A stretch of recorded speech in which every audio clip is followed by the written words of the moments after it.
Hey everyone, in this quick video, we're going to show you how to open up a Westpac savings account online. So it's super easy and you can do the whole thing from your phone or computer in just a few minutes.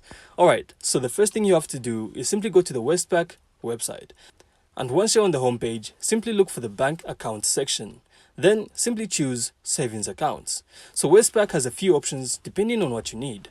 For example, the Westpac Life account if you're saving for goals, or the Bump Savings account if you're opening one for someone under 18.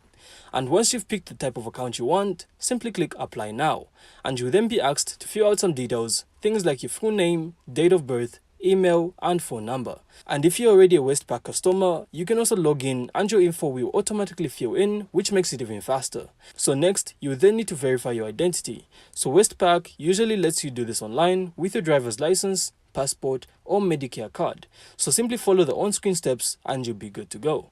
And once you've confirmed your details, review everything to make sure it's correct and then hit submit. You also get a confirmation message and an email with your new account details, plus instructions on how to start using your online banking app. So that's really it. So I really hope you found this insightful, and if you did, make sure to leave a like and of course subscribe. Then we'll see you on the next one.